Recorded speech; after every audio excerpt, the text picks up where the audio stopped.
Como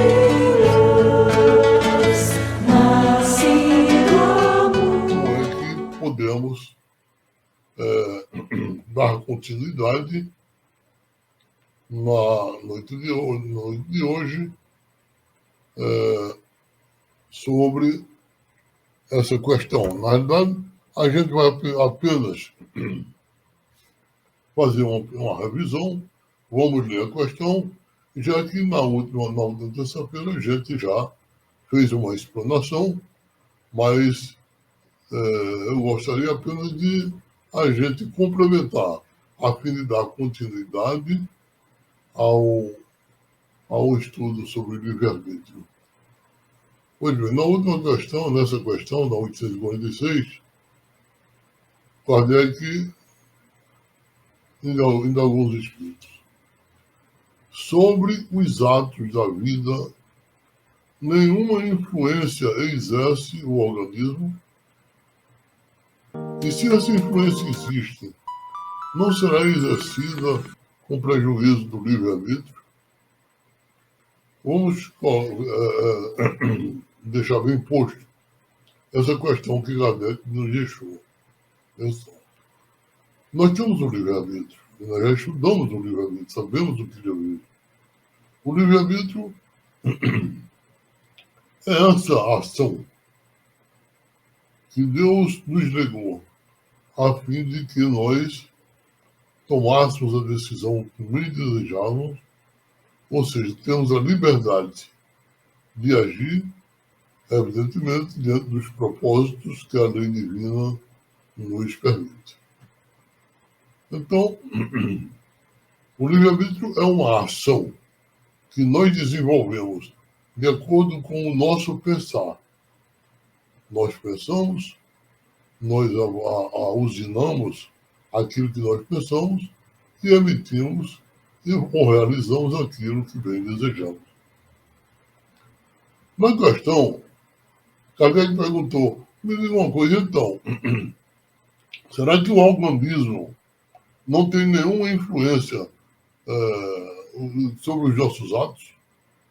E se essa influência existe, não será exercida com prejuízo do livre-arbítrio? Se o organismo interfere, então o livre-arbítrio fica maculado, não fica bem exercitado dentro das definições daquilo que os espíritos já nos trouxeram. E os espíritos disseram, olha, é inegável que sobre o espírito exerce influência a matéria, que pode embaraçar-lhe as manifestações. Quer dizer, o que eles estão dizendo que, de um modo geral, há uma influência da matéria sobre o espírito.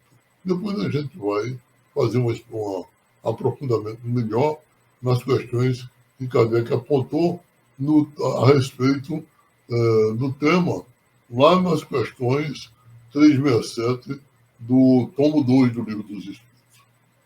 Mas continuam os espíritos. Aí vem que, nos mundos em que os corpos são menos materiais do que na Terra, as faculdades se desdobram mais livremente. Porém, o instrumento não dá a faculdade. Além disso, cumpre-se distinguir as faculdades morais das intelectuais. Tendo um homem o instinto do assassínio, seu próprio espírito é indubitavelmente quem possui esse instinto e quem lhe dá. Não são os seus órgãos que lhe dão. Semelhante ao bruto, e ainda pior do que este, se torna aquele que nulifica o seu pensamento para só se ocupar com a matéria, pois que não podia mais de se presumir contra o mal. Nisto é quem incorre em falta, porquanto assim procede por vontade sua. Então, os Espíritos colocam bem claro o seguinte: a nossa matéria, evidentemente, que exerce influência fundamental sobre a expressão do espírito.